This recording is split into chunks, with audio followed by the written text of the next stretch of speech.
Magandang araw sa lahat. Uh, for today's video guys ay mag-a-apply tayo ng contact insecticide dahil may nakikita tayong damage na ng tawag sa amin dito guys ay bunhok. Pero sa hindi pa, please consider to subscribe our YouTube channel. Sana'y makatulong kayo na dami-dami tayo dito guys, dumami tayo. Salamat. At ito guys, balikan natin. Ito nag-apply tayo ng contact insecticide. So kailangan pag contact insecticide guys ay maagang maaga. So nagsimula kami kaninang alas 3 ng umaga. Dahil contact ito, kailangan nating matamaan ang dangan. So kahit na anong dangan basta kay matamaan ito, mamamatay dahil contact ito. So ang practice dito sa amin guys ay gabi o maaga. Yung hindi pa nakasikat ang araw ay mag-apply na. Dahil kung pag may araw na at contact ang iyong ating ina-apply, hindi na wala ng bisa, no? So useless ang ating ina-apply na pangpatay dangan.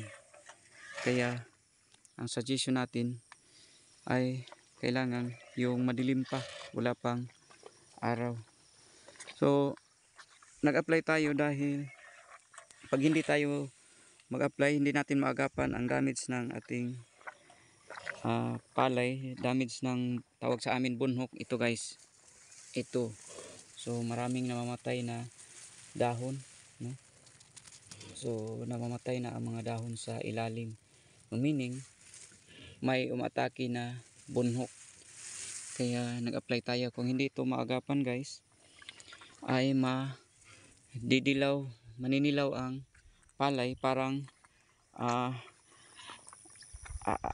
malapit ng harbisin, parang time to harvest na ang palay pero hindi pa. So na mamatay siya or na ninilaw dahil ang juice ng palay ay sinipsip ng bunhok. So yun ang dahilan. So ang mangyari, tahupon, no? Tawag sa amin dito tahupon, or walang silid na lugas. Ang butil ay basyo, no? Tahop. So nasipsip ang juice. So hindi na mapakinabangan pa. Kaya ina-applyan natin, pinipilit natin mag-apply ng insecticide, contact insecticide upang maagapan. Pakunti-kunti pa naman guys, hindi pa na lahat. Kaya sa ating pagpapalay guys, pag mag-survey tayo or magbisita tayo, tingnan natin lahat ng area. So, hindi lang sa gilid, kundi pasukin natin ang gitna upang makikita natin kung may damage ba or may dangan upang makapag-apply tayo. Dahil kung hindi natin i-crosswise, hindi natin pasukin ang gitna, hindi natin makikita kung may damage na. Dahil ang dangan guys, ito lalong-lalo na itong bunhok, aatake siya sa gitna, hindi sa gilid. Karamihan doon siya sa gitna aatake. Kaya kung hindi natin pasukin ang gitna, hindi tayo kita kung may damage o wala. So ito ang healthy guys, or wala pang nakita, wala pa na pasok ng bunhok. So healthy ang dahon niya, berde na berde. O iba pag sip-sip na dahil mamatay, malalanta ang kanyang dahon. At sa huli, ang stem ng ating palay, ang katawan ng palay ay mamamatay. Mamatay na rin ang kanyang uhay or bunga dahil wala nang maka-supply na pagkain sa uhay or sa butil dahil ang stem ay patay na. So ayan guys, again mag-apply tayo ng contact insecticide pag wala pang sinag ng araw, dahil ang toyo or ang pakay natin ay patayin at puksain ang dangan, kaya kailangang maigo, no, matamaan ang palay. Yun ang ating tauhang nag-apply guys. Kumbati to guys, kahit na mag-spray to, kahit na madilim, magdala lang ng ilaw na flashlight. Ito guys, oh, ito ang masyadong damage na ng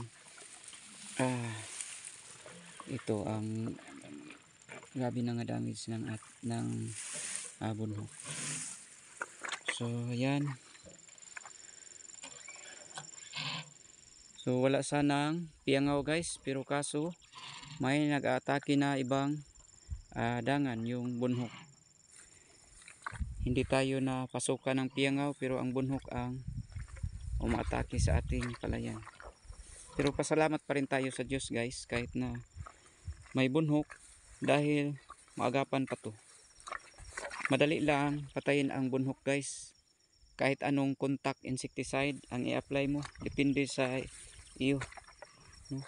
Basta lang pulido ang pagkatrabaho guys, sa tawag sa amin, yung hindi masyadong malakas ang mag-apply, no, hindi masyadong malakas ang paglakad. Kailangang mapaliguan ang palay or ang dangan, maigo talaga, hindi yung masyadong sobrang malakas, dahil hindi yan maigo or matamaan ang dangan. So masasayang ang input na ang insecticide na ina-apply natin. So dahil ang pakay natin ay tamaan, kaya paliguan natin. So kahit na magasto tayo, ang importante ay na tamaan talaga ang ating gustong patayin.